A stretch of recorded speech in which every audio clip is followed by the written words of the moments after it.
Segameni kaJesu Kristu. Amen. Zonke izigaba zabantwana bakaNkulunkulu. Hallelujah.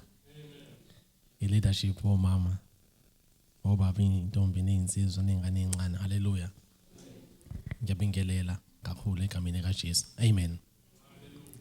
Sambonga kakhulu bangcwele uNkulunkulu ngethuba asibuse ngalo ukuthi sizwe izwi lakhe. Hallelujah. It is a wonderful privilege. Amen. Sambonga nokufakazi babantwana bakhe obunamandla. Amen. I was touched in particular umgcotsha uNkulunkulu uPotesiphetho, ekhuluma ngokuthi kade efunda izwi. Amen. Yazwakala abantwana benkosi. Yeah.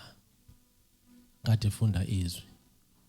And into engithinta kakhulu ukuthi unesikhathi sokufunda izwi. Amen. Hallelujah. And ngiyamthanda uNkulunkulu ukuthi ntathame elifunda kade nimzwile abantwana benkosi efakaza. Amen. Kwasakhona izinto ezikhanyayo. Hallelujah.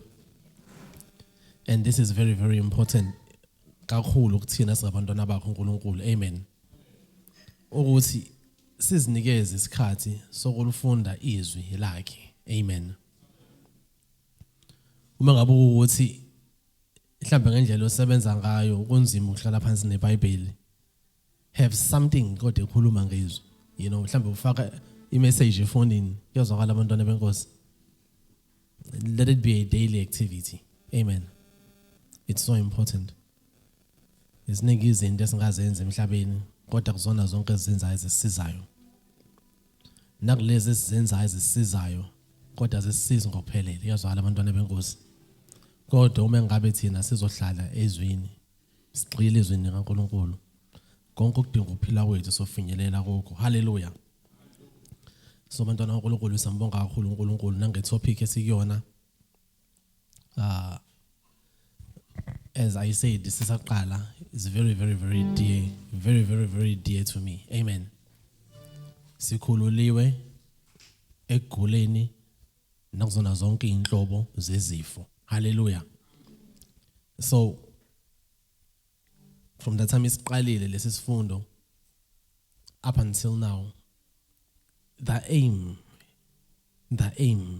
inhloso isekutheni fanele ezabantwana baNkulunkulu sifinyelele endaweni la khona kungabi khona noyedwa wethu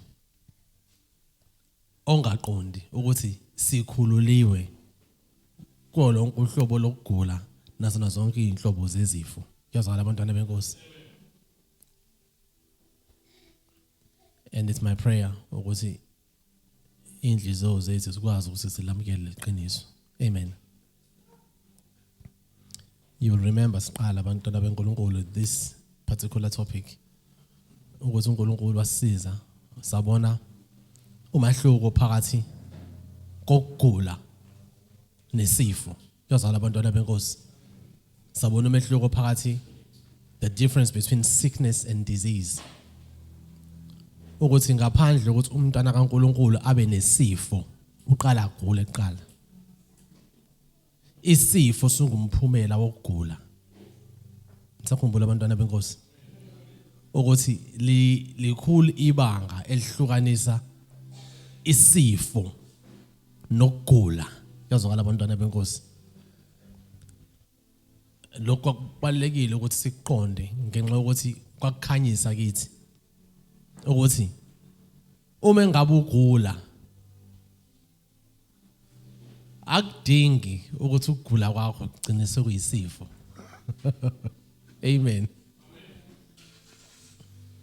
Likhona ithuba uma ngabe usagula ukuthi lokugula obhekene nakho kunganyuki izinga gcine sekufika kwisifo. uNkulunkulu wasisiza ekutheni sikhanyise lokho ngokuthi siveze ukuthi uma ngabe ula eThekwini kukhona amabhodi ongawafunda abhalwe ukuthi Johannesburg, kodwa ngaphansi kwalelo gama lelo kuba khona ama kilometers ngaphansi kwalo 500 and something kilometers. into eshiwe leli bhodi ithi njengamanje usaseThekwini kodwa uma ngabe uzophikelela ngalendlela ohamba kuyona kudinga ukuthi ukhave ama-kilometer of this number. If you remain on this path, even though there are so many kilometers to Johannesburg, but if you steadfastly remain on it, you will eventually reach Johannesburg. It's the same thing with sickness. Kuyafana nokugula. Kukhona izinto ezidingakala ukuba zenzeke empilweni yakho ukuze ube umuntu kuthiwa uyagula. Yazona abantwana bakaNkulunkulu. Uma ngabe lezi zinto lezi ezenza ukuthi wena ugule, uzofika ugxile kuzona ungagudluki kuzo. Lisuke lisalide ibanga lokuthi lokugula kwakho kube isifo. Kodwa uma ngabe uzofika uphikelele kulezi zinto zakho lezo edala ukuthi ugule, even though uzobuhamba ibanga elincane, kodwa isigcino uzogcina usuwumuntu osenesifo esithize.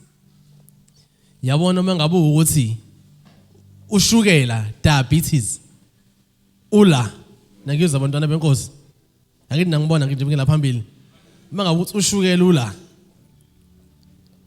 ngaphambi kokuthi uzofika esigabeni sashukela olaphayana, la qala kube khona ikhanda nje lingafuni ukuphela. Ngiyizwa abantwana benkosi. Kodwa leli khanda elingafuni ukuphela, hayi ukuthi inkinga ikhanda elingafuni ukuphela. Kodwa inkinga into esenhlizweni edala ikhanda elingafuni ukuphela. Yazwala abantwana benkosi.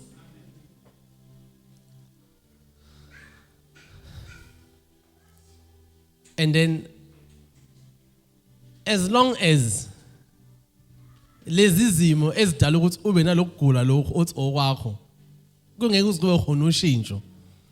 Uzoloko uhamba kancane, kodwa la ubheke khona, ubheke la khona uzofika esibhedlela. Mase bakudonsa igazi, mase bethi unoshukela. Diabetes. Ngiyezwa abantwana benkosi.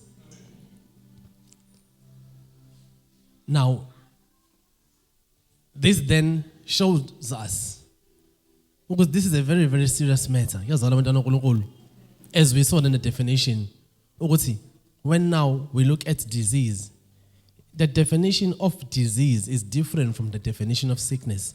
Because when it now reaches a state, this is now a disease, there's now an alteration. Just to further emphasize on this part here. Biologically, now, as Kulum now spiritually, biologically, it has been discovered, izifo eziningi ezibulala abantu, umsukela wazo is stress. Biologically. And biologically, it has been discovered what is the effect of stress in a human body. Ngengizengene kulama terms kakhulu akhona, but mhlawumbe ngafike ngithinte there and there. Yazwala abantwana bakaNkulunkulu. But angidlana we are now showing why is it that now it moves from a sickness to a disease. Kusuka kanjani ekutheni uyagula ugcine sekuyisifo. Uma ngabe empilweni yakho uzovumela ukuthi, that is why ukugula, it doesn't choose ukuthi how old are you or how young you are. Yazwakala abantwana bakaNkulunkulu.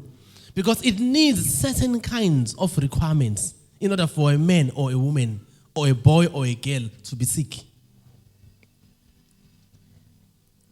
Lidibanga elahanjwayo ngaphambi kokuthi umuntu kuthiwa usenesifo esithize. Futhi uNkulunkulu umzimba womuntu endlela udale ngayo udale ukuthi kwanzima ukuthi ugule. That is why isikhathi esiningi usichitha ugula, usichitha uphila.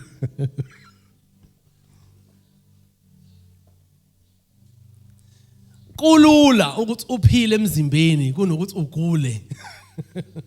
Like izontana kaNkulunkulu. So now, what has yini efanele yenzeke, and then we continued and journeyed as a sesifunda. Nisakubona abantwana kaNkulunkulu. We discovered ukuthi there is a treasure, khona ingcebo safunda izwi kaNkulunkulu. Izwi kaNkulunkulu lithi leyo ngcebo ikephi isenhlizweni, angithi? Lithi izwi kaNkulunkulu a good man, umuntu onjani, alright, olungile, a good man. Lithi izwi kaNkulunkulu, there's something about this man. Lithi ingcebo yenhliziyo yakhe nayo yinhle. And then mase into esiyibona empilweni yakhe sibona ukuphuma kwengcebo egcwele enhlizweni. And then mase sibona izinto ezinhle empilweni yakhe. Nakanjalo futhi lithi uNkulunkulu umuntu omubi, an evil man, nawo lengcebo kodwa eyakhe ingcebo yimbi. And just like the Lord who is good, sibona izinto ezinhle empilweni yakhe out of the goodness of his heart. Likewise, that evil man, he pulls out uyena odonsayo kwinhliziyo yakhe izinto ezimbi bese sazibona ngaphandle. Showing us then again ukuthi okay, khona isimo senhliziyo esidingakala ukuthi inhliziyo ibe yiso ngaphambi ukuthi kuze kubonakale into embi empilweni yomuntu. Mufunda incwadi yeZakha isihloko sesi4, izonkulunkulu lakhanyisa ukuthi masiqapheleni inhliziyo zethu. The word of God in the English version says there, guard your hearts, for out of it flows the issues of life. So now, we are on a quest to discover this thing of sickness and disease. And as you see Jula, we then realize that no, there's more to this than just ukugula komzimba. Le ndaba iyadlula enyameni ibuyele back enhlizweni. And then last time isihlangene in our journey again to break that part down so that it's so clear without a doubt. Then uNkulunkulu asiza and moved us to focus ukuthi into ekuthiwa ukugula yaqala nini. Nisakhumbula abantwana benkosi, because now this is a recap. And then that time isibheke ezwini kaNkulunkulu, we realized something from indawo esayithinta ukuthi even before abantu bagule umhlaba wagula kuqala. Do you remember? Nisakhumbula abantwana benkosi angithi, because this is a recap now because kufanele sihambisane. And then we explored various scriptures showing us ukuthi before Satan, before that's why ubani? Why you Lucifer, angithi? And then we saw from the scriptures again ukuthi how then Lucifer was such a wonderful, wonderful, wonderful angel. So perfect in beauty. And yena he was a guardian, where egada umhlaba, the affairs of this world. So that's something Genesis chapter number 1, verse number 1. In the beginning, God created the heaven and the earth. In the beginning, He created heaven and earth. And then verse number 2, and then we realized something has happened between verse 1 and verse number 2. And that which has happened, which we saw is we read from 3 areas, Safunda Ezekiel, Safunda Isaiah, Safunda Revelation, to get a clarity. How did Lucifer was so and Abu Lucifer, and then eventually Wabawani Satan. If so-called recording, you can just go back there and revise again. That is why I'm going back.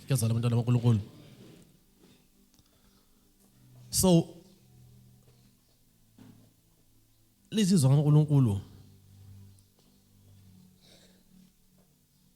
Lucifer.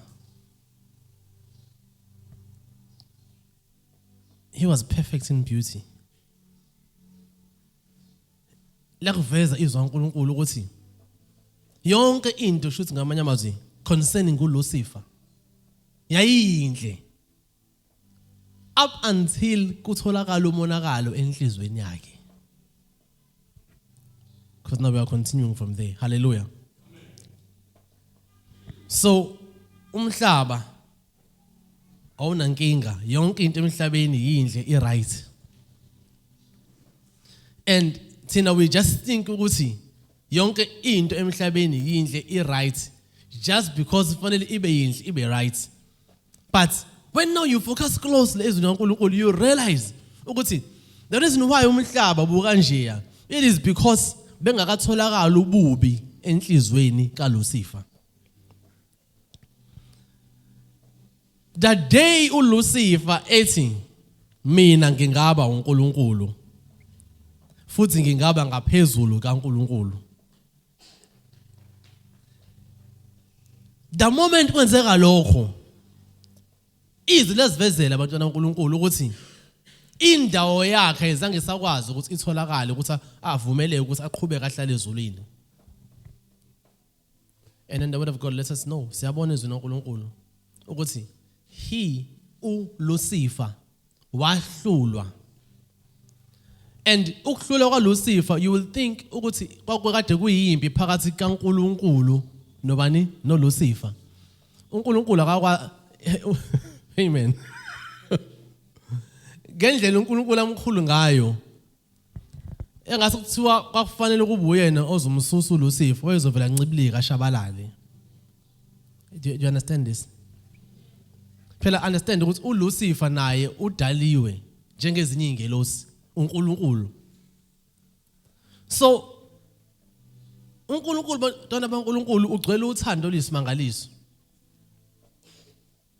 At that time esenza umonakalo uLucifer, easily uNkulunkulu wayengadala ukuthi uLucifer anyamalale angaphinda zwakale. But the nature of uNkulunkulu being uNkulunkulu oluthando, imagine, he did not destroy him ukuthi ngamanye amazwi avele nje kuphele ngaye. Instead gave assignments, Michael nethimba lakhe, take this one out. And then kwincwadi yesambulo, that's where we discover what happened. There was a war in heaven. Lashizwa uNkulunkulu, kwaba khona impi ezulwini. And then Lucifer, because of this war, and he lost out in this war, he then was expelled from heaven, banished to the earth. Izwi uNkulunkulu lasivezela ukuthi umlilo waqala ngaphakathi kwakhe uLucifer. It burns from inside him. Now where is he banished to? He's banished to hell. And then now again we realize, oh, so the fire, lo mlilo osesihogweni, it started kuSathane, devoured him, comes out of him. Gcwalisa leya ndawo leyana. And not only did he, uSathane akazange aphume, just himself alone, a third of angels swept them with him. Now, the time sesifika laphana abantwana kaNkulunkulu ku verse number 2. Ku Genesis 1 verse number 2. Ngizovela ngifunde very quickly. Hallelujah. Uthi verse number 2. Umhlaba wawuyihlane elingena lutho.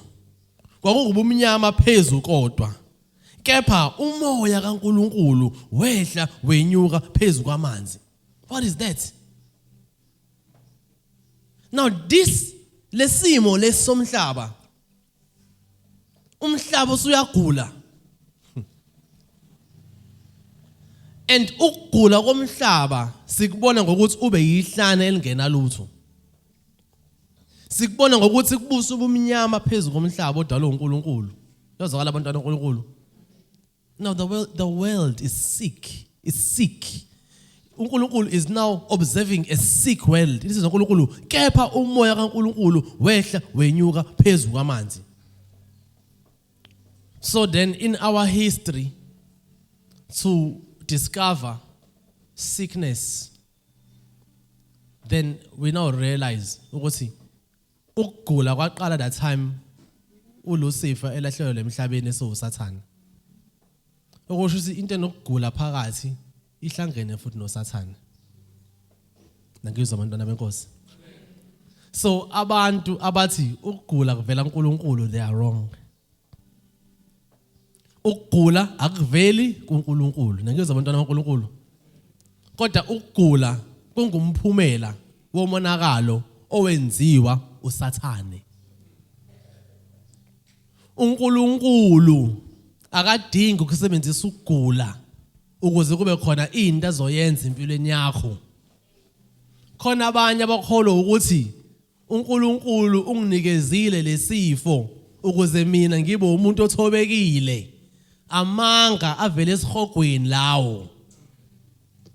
uNkulunkulu akakunikeza isifo kodwa ukunikeza izipho. Izifo aziveli kuNkulunkulu. Izifo zivela kuSathane. Ngoba uqala kokugula nesifo kwakungenxa yakhe vele uSathane. Ngokuthi yena akhethe ukuthi enhlizweni yakhe kugcwala ububi. Kuyazwakala abantwana bakaNkulunkulu. Now verse number 3 uveza isimangaliso, because now the world is sick. Umhlaba uyagula. For how many years was the world like this? It's hard to say. We do not know in terms of isikhathi umhlaba wagula ngaso. Umhlaba kade unempilo. Umhlaba kade ugcwele izithelo eziningi. A lot of vegetation. A vibrant earth. There were living creatures kulo mhlaba. Now there is nothing. So uyihlane lingena lutho. Have you ever seen umuntu akade emkhulu ezweni eselele embedeni? Esemncane nangasemzimbeni engasakwazi nokukhuluma. Yabona umuntu bangabe senjalo usuke yena eseyihlane. Ngiyezwa abantwana benkosi. Umuntu bangabe selosimo esinjengaleso sesungumnyama phezulu kodwa. Akasakwazi nokukhuluma ukuthi asho ukuthi kubhlungu kuphi. Sinambona umuntu ogula lelo zinga abantwana benkosi. Agule umuntu azange akwazi nokukhuluma. Akasakwazi usitshela ukuthi kubhlungu kuphi. And when you're looking at that situation, it's not good at all. Kodwa before umuntu abe kuleso simo, umhlaba waba kuleso simo kuqala. Izathu sokuthi umhlaba ube kulesi simo lesi. You know, khona umuntu angathi endizonkulu sathola ezwini kuthiwa usebe kulesi simo iminyaka o38. At least lapho khona isikhathi sesikalayo. We do not know how long umhlaba ukulesimo lesi. For how long was the world in this state? Imagine, there's no life. Kumnyama, azikho izilwane. You can't walk because amanzi ahlangene nomhlaba. It's just darkness. So uNkulunkulu is looking at this. This is uNkulunkulu umoya wakhe uyahamba phezulu kwalamanzi. So what does that tell you? Lo yakutshena ukuthi sonke isimo sokugula uNkulunkulu asikho nesodwa angasiboni. You know, khona umunye umuntu akagula acabanga ukuthi noNkulunkulu akubona ukugula kwami. Don't be fooled. He sees it and futhi is not happy about it. Uyakubona ukugula kwakho futhi akajabulile ngakho. Because akuveli kuyena uNkulunkulu ukugula lokho obhekene nakho. And then now to verse number 3. Hallelujah. uNkulunkulu wathi. Now, la sibona a response to sickness. Sibona a cure, uNkulunkulu rendering a cure. Eletha ikhambi kumhlaba. Izwi kaNkulunkulu lasivezela abantwana kaNkulunkulu ukuthi kulesi simo sobumnyama nobuhlane nokugula onje komhlaba, the response of the creator was something coming out from his mouth. Nangizwa abantwana boNkulunkulu. Please concentrate. Hallelujah. Isikhona abantwana boNkulunkulu endlini. Because manje fanele sihambisane, because I'm telling you, if thina uyasigedge Genesis chapter number 1, we will never understand healing from uNkulunkulu. And we will never understand the origin of sickness in our lives. We run all the way to all, like the miracles that Jesus Christ did. We're trying to configure, how does it? Genesis will give you all the answers you need. So umhlaba uyagula. And then uNkulunkulu in response to lokugula kwalo mhlaba, this is uNkulunkulu wathi, asithi uNkulunkulu wathi. uNkulunkulu wathi. uNkulunkulu wathi. uNkulunkulu wathi. You see? Kusitshena lokho. Lokho kusitshena ukuthi the first step to solve inkinga yokugula ila olimini, ayikho emithini. Nizule abantwana boNkulunkulu. Istep sokuqala ekutheni kulunge inkinga yokugula isolimini. Yingakho umuntu bengabe segula kakhulu, usathana wenza sure ukuthi asilivaleni ulimi lwakhe angakhulumi lo muntu. Ngoba yabona nje bese nje manje sesimvalele into yokugcina ukuthi sesashaya finish manje. Umeke nje waqala wakhuluma esenje sisenkingeni.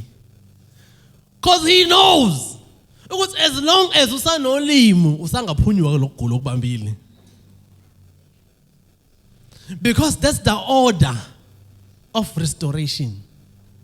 Uqala olimini. Ingitshengisa umzalwane ogulayo ngizolaza ulimi lakhe ukuthi lithini.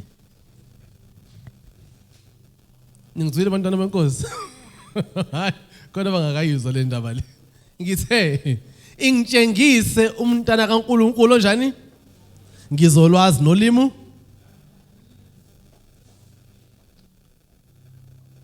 Abantu abaningi bazitshena ukuthi ukugula kuvela ezintweni abantu abayitshena bona ukuthi kuvela khona.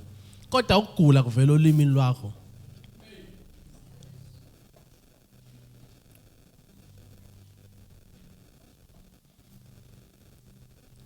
Ngiyangizwa abantwana baNkulunkulu. Ulimi. And omunye ngayitshena ukuthi ngisho lo limi lolu olubonakalayo lolu. Khona ulimi olungabonakala olukenkanyeza ngaphakathi. Yabo manje sekunje. Lelo limi lo, that one there. Yabo. Yabona ozange uzokhuluma uthi wena esekuphelile ngami. Obheka nje bobo. Ngithi yabo, you are speaking. You are saying something. Izinto ezingozi kakhulu yilezi ongazange uziphimise eziluke zikhulumeka ngaphakathi enhlizweni. Usathane abantwana boNkulunkulu, do not think ukuthi bathi mina sengizofana njengoNkulunkulu lokho akukhuluma kephi. Kwasikwangena ukugula.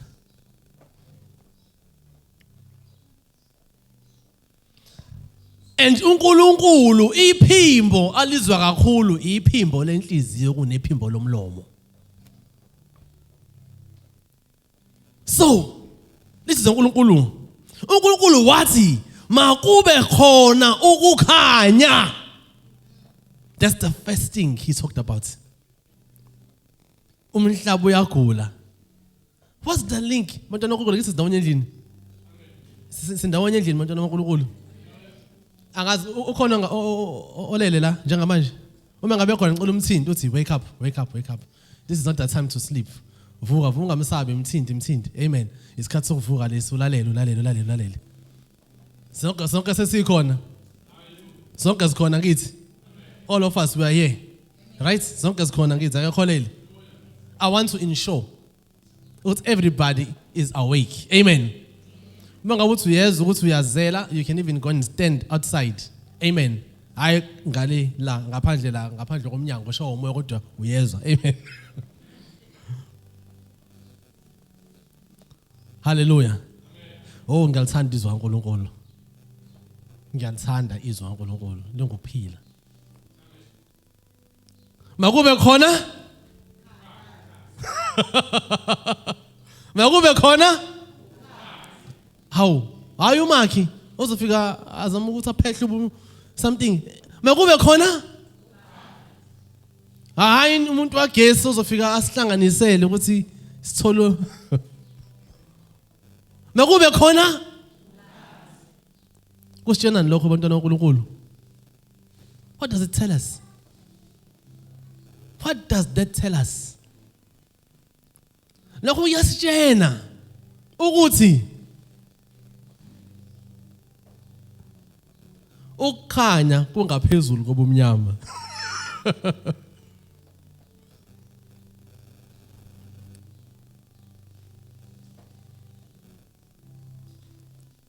Lokho kuyasitshena ukuthi khona into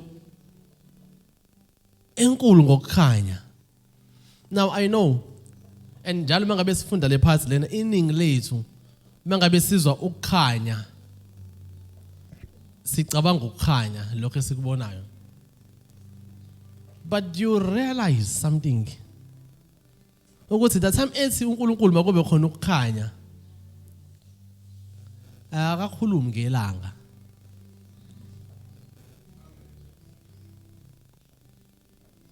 Ngizwa abantwana boNkulunkulu.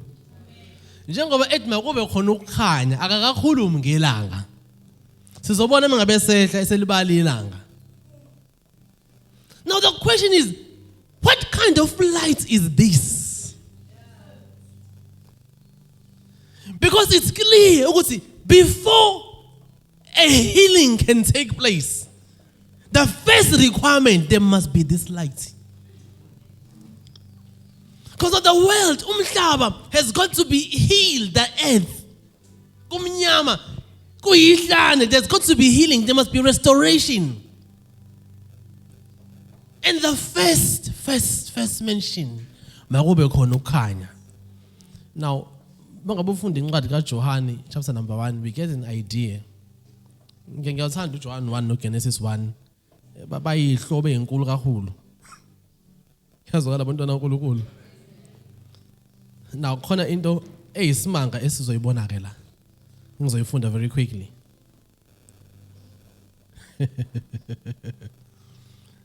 Uthi verse number 4. Angiqala ku verse number 3. Hallelujah. Uthi konke kwavela ngaye. Uba lo ulizwi angithi uNkulunkulu. Ngaphandle kwakhe akuvelanga lutho. Oh. So akuvelanga lutho. Shuthi la khona into ekuthiwa lutho. Shuthi akekho ulizwi. Kodwa mangabe sekukhona ulizwi khona into evelayo. Okay. Ngaphandle kwakhe akuvelanga lutho. Kukho konke okuvelileyo. Now, hold on to this now, verse number 4. Listen uNkulunkulu, ukuphila kwakuye. Hallelujah. Hallelujah. Yini ayikuye bantwana manxele? Now let us look now ukuthi lokuphila kuyini. Asifunde kanye kanye besiqhubeka lapho. 1 2 3 go. Yes? Yes, ukuphila kwakuye and then ukuphila kwakunjani? Okay, ngicela siqale phansi ke manje sonke together. Hallelujah. Akithi sonke sinamabhayibheli lapha mkwethu angithi. Amen. So now I want us to read verse number 4 very slowly. Khona into ezokhanya manje. Amen. Okay, asifunde verse number 4 kanye kanye. 1 2 3 go. Yes?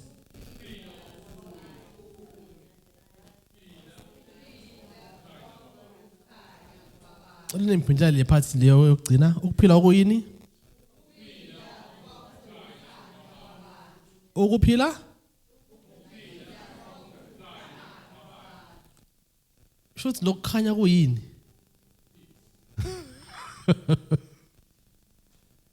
Hallelujah. Akithi bantwana boNkulunkulu sibheke ezweni akithi. uNkulunkulu wathi makube khona ini? Now mangabe sesifunda verse number 4 uthi ukuphila kwakukuye. So njengoba uNkulunkulu ethi makube khona ukukhanya, this is now a transfer. Sekwenzeka le nto ukuthi manje useyadonsa enhlizweni yakhe enhle ukuze kuzobonakala okuhle kephi ezweni. When he says makube khona ukukhanya, usedonsa impilo enhlizweni yakhe, useyiletha emhlabeni. Hallelujah. Lithini zonke lithi ukuphila kuye, ukuphila ukukhanya kwabantu. Bese lithi ukukhanya kukhanya ebumnyameni. Hallelujah. So the first step, there's got to be a declaration of life. Life has got to be declared. Kuyazwakala abantwana kaNkulunkulu. Makube khona ukukhanya. Let there be life. Let there be life. So uhlaselwa ukugula. Now we are now seeing an action that can be done into ongayenza every time uzwa inkinga yokuhlaseleka. You can say makube khona ukuphila. Uma ngabe uthando ngathi makube khona ukukhanya. Because you are following the order uNkulunkulu enza ngayo. So he has said it. Makube nje. And then now, after making the first declaration, makube khona ukukhanya, everything else is now coming forth from that life. Then you define what it is that you want to see happening. And then now we are seeing now the definition from verse number, as we go down. Hallelujah, bantwana kaNkulunkulu. Let's go back to Genesis. So from verse number 7 going down. Now, in the CC we are now seeing something amazing. Start at verse number 6. This is uNkulunkulu. Actually, from verse number, let's go back to verse number 4. Sorry. Yeah, from verse number 5, actually going down. Yeah, but then let's look at this. uNkulunkulu wabona ukukhanya ukuthi kuhle. Hallelujah. So he spoke, ukhulumile, makube khona wase wabona. Wakhuluma wabona. Wakhuluma wabona. Hallelujah. uNkulunkulu wathi makube khona ukukhanya, kwaba khona ukukhanya. Verse number 4, uNkulunkulu wabona ukukhanya ukuthi kuhle. Remember, this is uNkulunkulu, a good man, out of the goodness of the treasure of the heart brings forth good things. So because lezi zinto lezi siqhamuka kwinhliziyo enhle, ithini inkulumo ngazo kuhle. Kuhle. Because it's coming from a good heart, the heart of the Creator, the heart of God. Kuhle, kuhle. Now, this is uNkulunkulu. Wathi wase wabona. uNkulunkulu wahlukanisa ukukhanya nobumnyama. The first stage, you speak. Second stage, you see. Uyakhuluma, kodwa musukhulumile, ibone into oyikhulumile. Mose futhi wena usho ukuthi kuhle. And that's a divine principle. The moment your emotions respond to your declaration, after seeing that declaration, ngamehlo moya, into enzakalayo kwenzeka lento le biyahlukana ukukhanya nobumnyama. Hey, yazi batshela uNkulunkulu, I wish ukuthi lenze lena kodwa ngiyazi because this is recorded, as you listen more and more you'll understand it better. Hallelujah. uNkulunkulu wahlukanisa ukukhanya nobumnyama.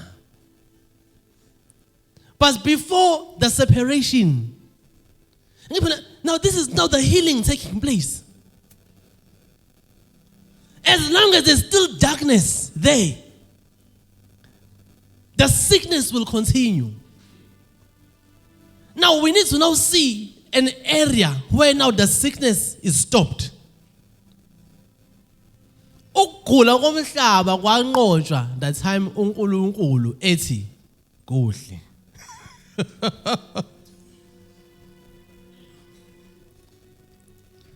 That time esathi makube khona ukukhanya.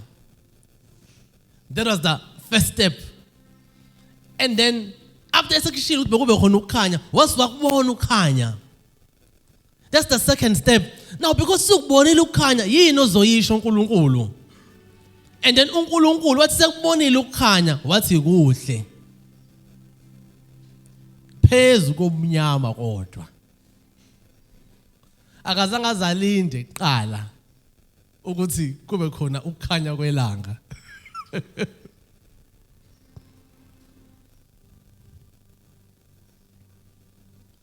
But the moment esekhuluma ngokukhanya lokho kuyikho lokho esikuthole ngakho lezwini ukuthi ikona onguphila wasibakubona. And ukubona hayi ngalamehlo lawa ehlabathi because uNkulunkulu ungumoya, ukubona ngamehlo omoya uyakubona ukuthi oh kwazi kakuhle lokukhanya. And then he then says it kuhle. And then message uNkulunkulu wahlukanisa ukukhanya nobumnyama. It's possible ukuthi ubumnyama buhlukane nokukhanya. It doesn't matter how long the darkness has remained. God, that it is possible for that darkness to be removed again. Ukusuka kobumnyama. What it does is it now ushers another phase now. Where then now izinto ezinhle that are now brought forth. What do you want to see? Kulo mhlaba uNkulunkulu. And then uNkulunkulu is sing umhlaba. And now ingelosi zona they're not seeing what uNkulunkulu is sing. You will think at the time kwenzeka njena already sekuyabonakala. This is a spiritual activity. And it requires faith. If you and I sasikhona that time kwenzeka lento, you'll be amazed ozoyibona ozoba ngathi ayikho into eyenzakalayo. Kodwa uNkulunkulu is saying kuhle. And then verse number 5 says, uNkulunkulu wabiza ukukhanya ngokuthi imini. Ubumnyama wabiza ngokuthi ubusuku. Kwaba ngokuhlwa, kwaba ngokusa, usuku lokuqala. The beginning, the birth. Ukuzalwa komhlaba. Usuku lokuqala. Angithi bantwana uNkulunkulu mangabe sikhuluma ngani ngebirthday, angithi yini birthday? Is the day at which when you come lemhlabeni angithi. The earth, uNkulunkulu, umhlaba uNkulunkulu awudalile.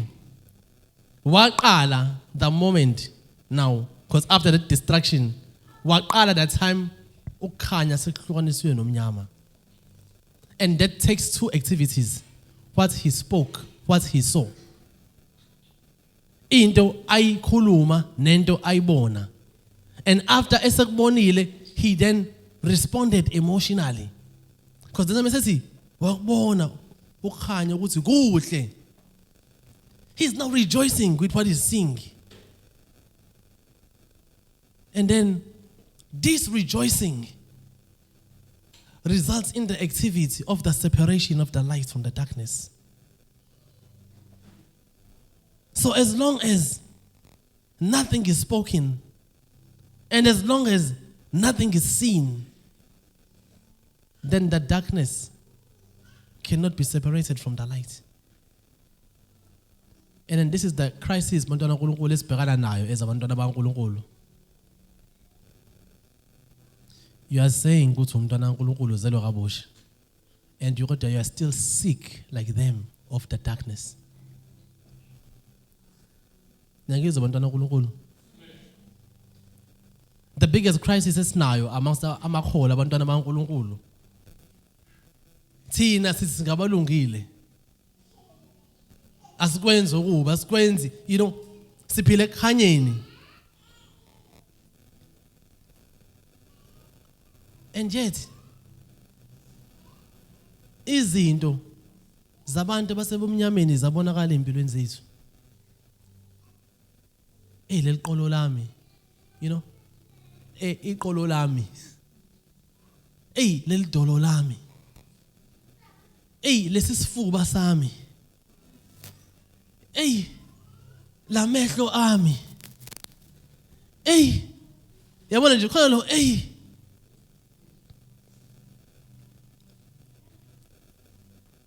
why is it like that? Don't you see? Wena usekhanyeni, kodwa manje sibona inkinga la. Sibona ukukhanya bengahlukene nobumnyama. Sibona ukuhlwa buhlangene nemini. How can that happen? Even nature tells you that is not possible.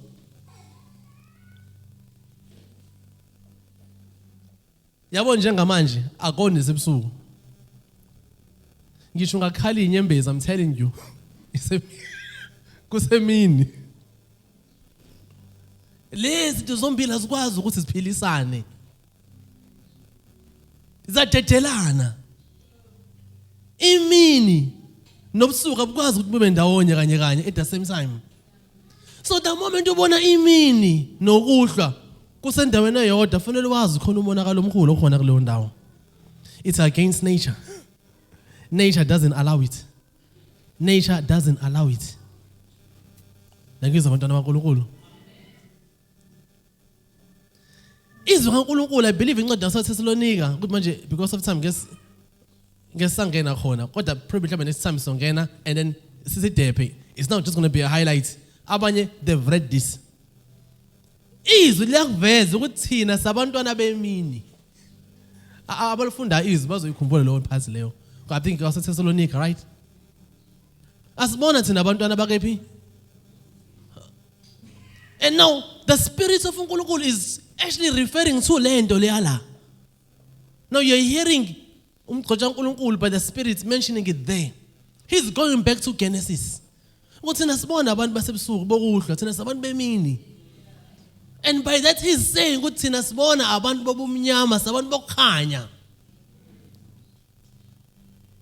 So if you look at the order kaNkulunkulu that results ekutheni ubumnyama buhlukane nokukhanya, you then realize ukuthi iningi lethu we have failed massively, and yet we are still crying. Ubumnyama is only present when ukukhanya akuzange kuze kuphimiselwe. As long, you see, mantwana kaNkulunkulu.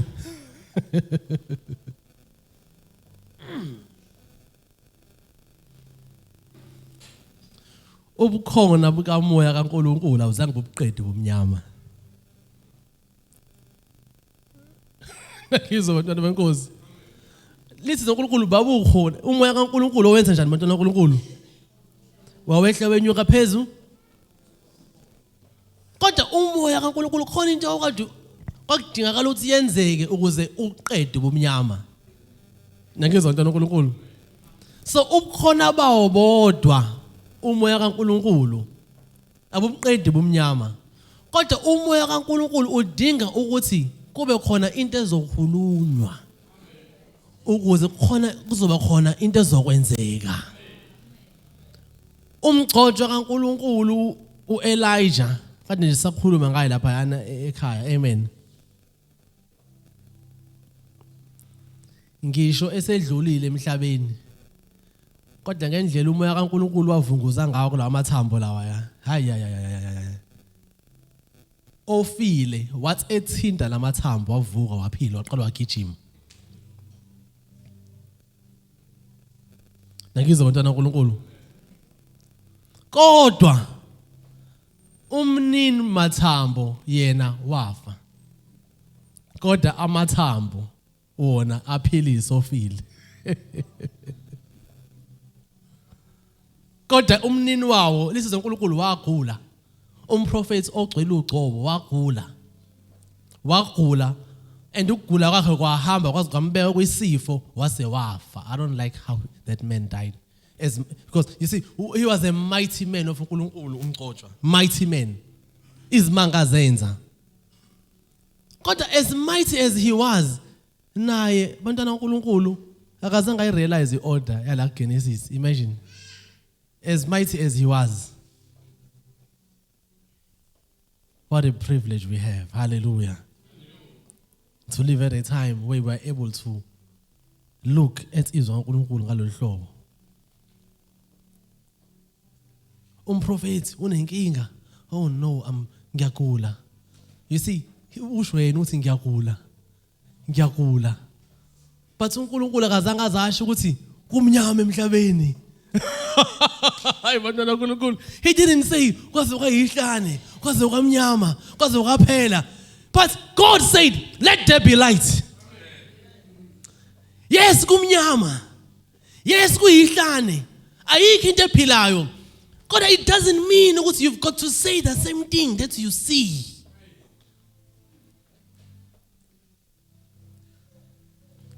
So uNkulunkulu speaks to the darkness. Let there be light.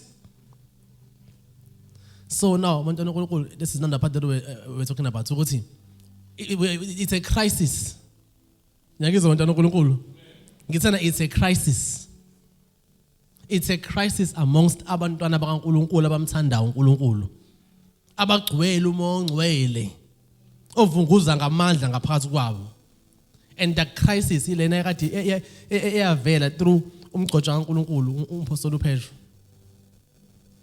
Ekhuluma in fact uJakobe talked about the tongue. Ukuthi umuntu uzokwazi ukuthi nje alithene ulimi lakhe. Lithi lo muntu lona umuntu ophelele and yena futhi uyakwazi ukuthi umzimba wonke afike awuhole ukuthi fanele ubhekiphi.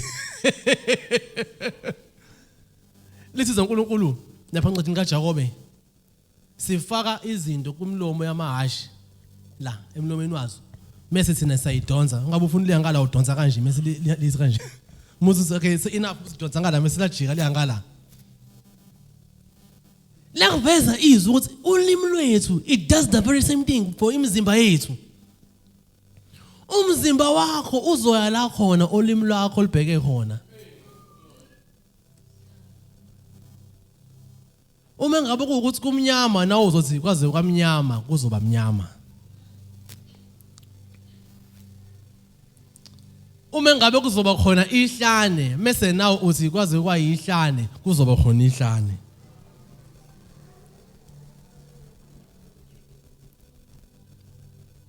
But then God said, let there be light. So kusho ukuthini lokho bantwana kaNkulunkulu? Kusho ukuthi we are now seeing now the order which uNkulunkulu expects for us all to have. Noma yini into oyizwayo ngathi nje ayihambelani, ungathuli. Because now sikhuluma ngecrisis. Where we were now seeing imini lihlangana nokuhlwa. Ngumzalwane ngixolisiwe. At the same time futhi you are suffering like a sinner.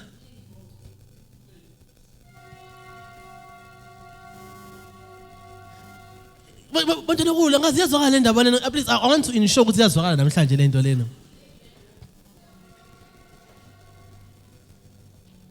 Ngiyakholwa ukuthi uJesu Kristu wangifela, kodwa you are still suffering like umuntu othi angikholwa ukuthi ukhona uNkulunkulu. And that man ubanjwe ushukela omumbi lokuthi angikholwa uNkulunkulu akekho mabe khona uNkulunkulu indaba abantu behlupheka kanje. Umbamba ushukela aza nqenqazele kanje athi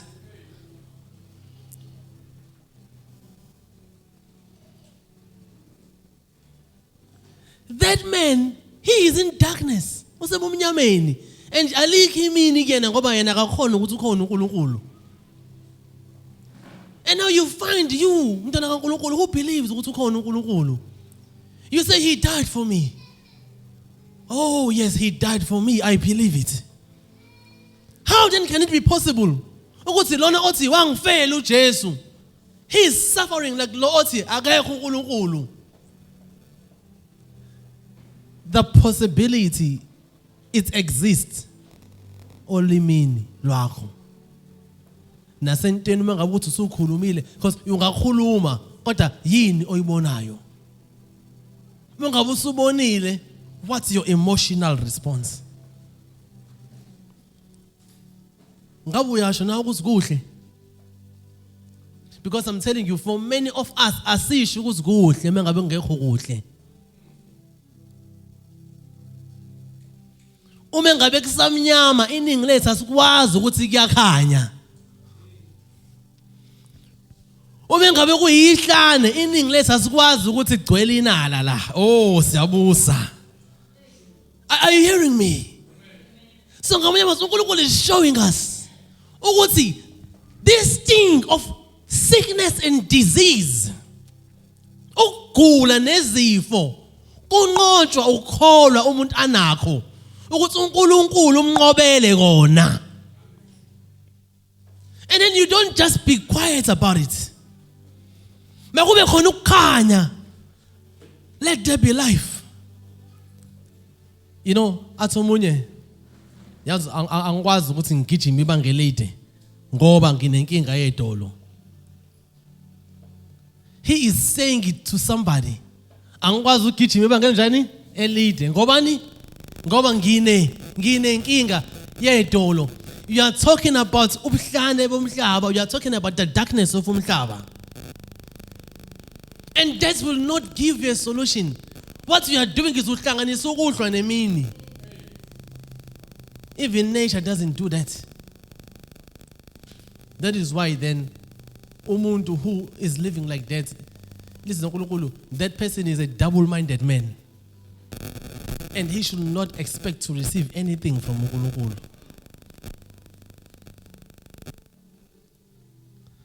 NgoNkulunkulu bantwana benkosi. Asikho isifo esinganqobeki. Asikho isimo esingaguquleki. It might be a sickness emzimbeni. Khona abanye abantu abagula ephaketheni. Ona imali. This is a sickness. It's a sickness. It's a sickness. And now, how then do you break away from the sickness? Ukugula kokuthi wena ube umuntu onganayo into yokuthenga. You are always running out of into yokuthenga. To the point that you need to now ask somebody else. Cela ukuthi ungisize ukuthi nami unginikeze lento le. Khona ngizokwazi ngiyisebenzise ukuthi ngithole lento le. It's a sickness. Go to everyone. Wonke umuntu onenkinga yemali, I'll tell you, here's their problem. Bathi. Emva ukuthi bathi mase babone. Emva ukuthi babone mase kube.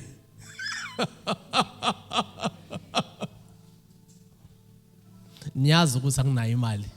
You see? Angithi ushilo. Niyazi ukuthi anginayo imali. Inayishoyo. Uyasigona isimo sakhe, usenze sakhe. Anginayo imali. Okay, angagcini lapho. Futhi naye akakwazi ukuthi azibone enento yakhe. Imagine nobody is stopping you from seeing yourself uphume kwakho. Hayi kini kwakho.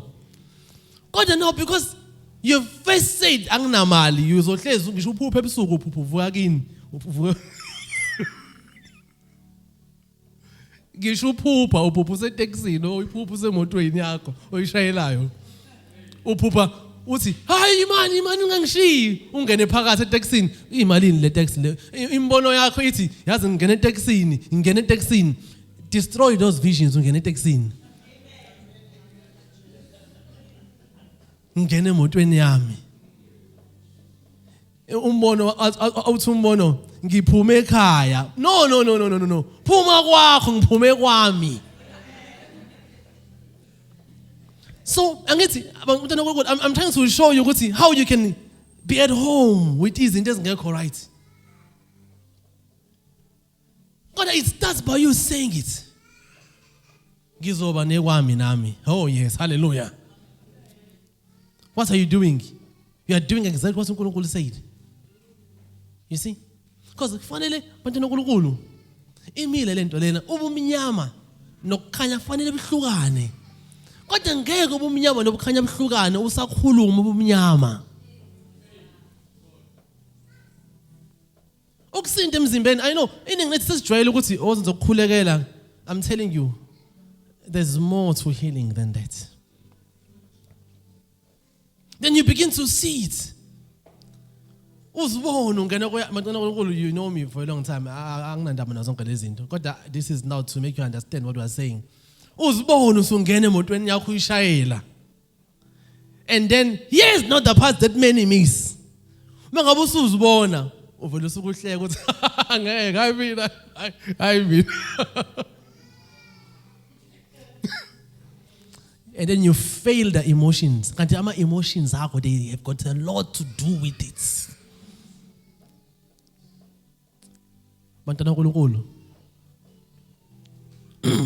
Yabo njengamanje. Khona indlela ongayona njengamanje. Kodwa ngase ngikhipha 10,000 ngithi, "Hawu, uNkulunkulu uza ngikubusisa ngo 10,000." Khona into ezokwenza ngaphakathi ongozukwazi ukuthi uyenze manje.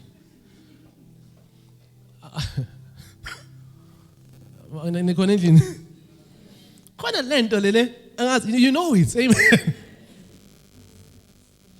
That is more than just lento lena. It's a catalyst bantwana uNkulunkulu.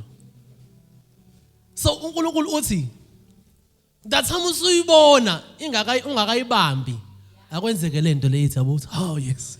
Oh.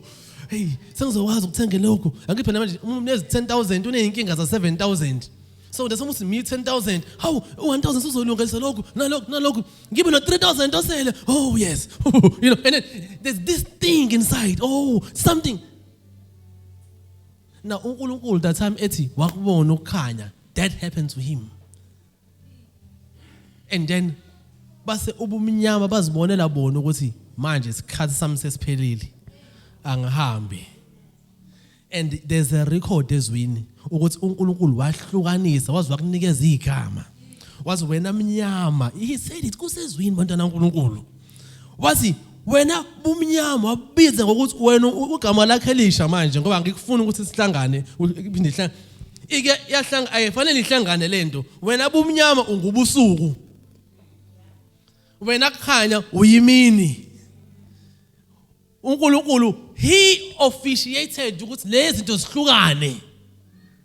Yini into uNkulunkulu ayihlukanisile mase wena ufuna ukuyihlanganisa? Ungumzalwane. Asiphamise ngencwaba abantwana uNkulunkulu.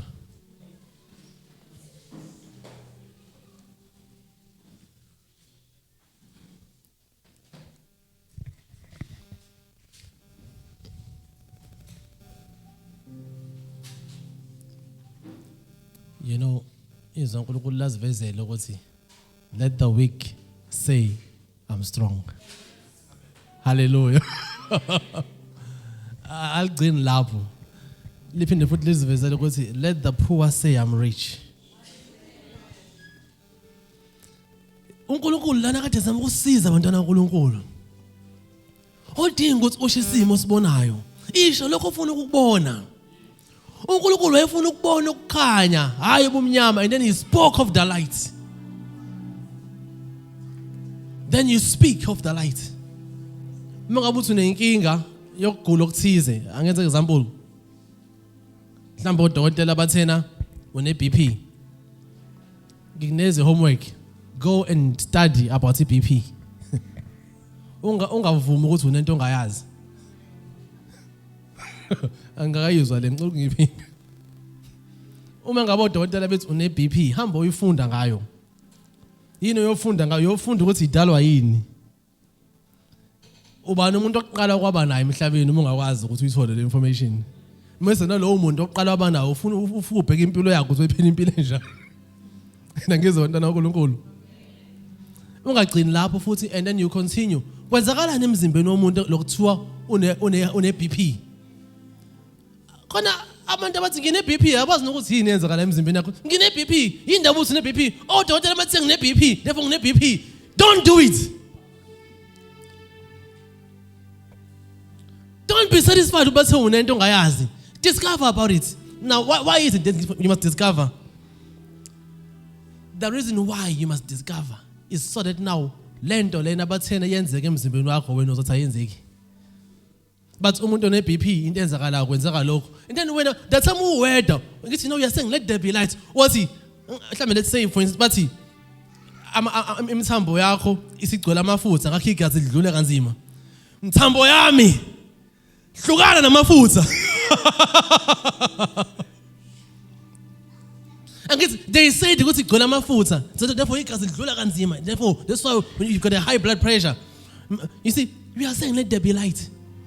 And then you see this happening and then you begin to rejoice. It's happening. Thank you, Lord. Thank you, Lord. My veins akadinga ukuthi mina ngize ngikhathaza kakhulu ukuthi ngize ngiye mhlambe ejimini for a long time. Therefore they will educate you. I'm not saying ukuthi ke gymini wrong. But what I'm saying to you is there's something better that you can add to gym kwakho or even to ukudla kwakho kahle, which is also very good. And that is you saying it. Say it. Hallelujah. Makube khona ukukhanya kulomzimba. Makube khona ukukhanya kulomzimba. Makube khona ukukhanya kulomzimba. Therefore imthambo yami ayigcwele amafutha. Imthambo yami igazi lihamba kahle kuyo. Inhliziyo yami iphamba kahle igazi. Inhliziyo yami ifana njengengane encane, ayinankinga encane. And then you rejoice. As you rejoice like that darkness says, where is the exit door? I've got to go. And that's the life uNkulunkulu asibekele yona abantwana kaNkulunkulu.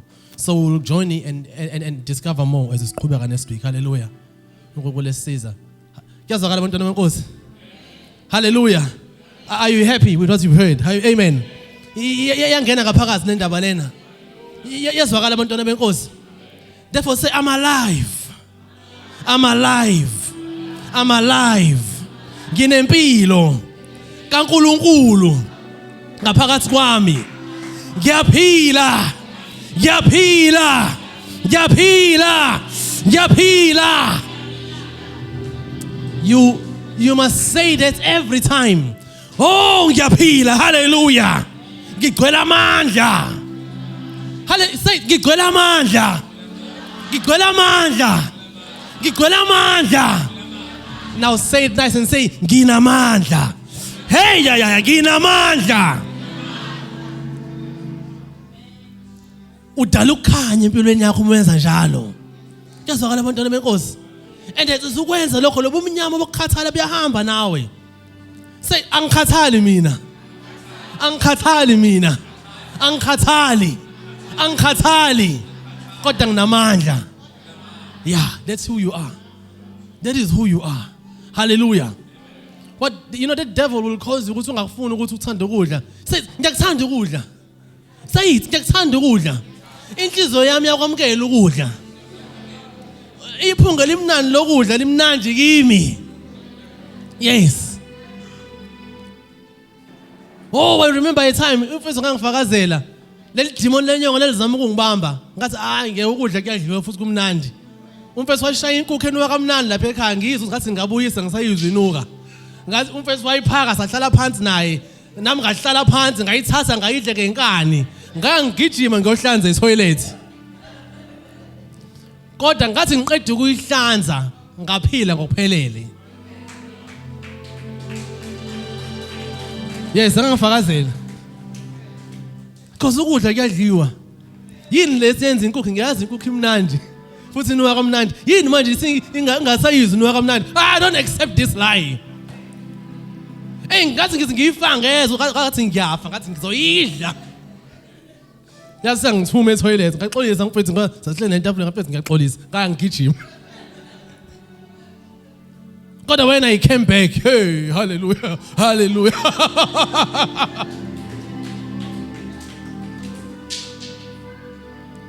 So you create the life you want to live.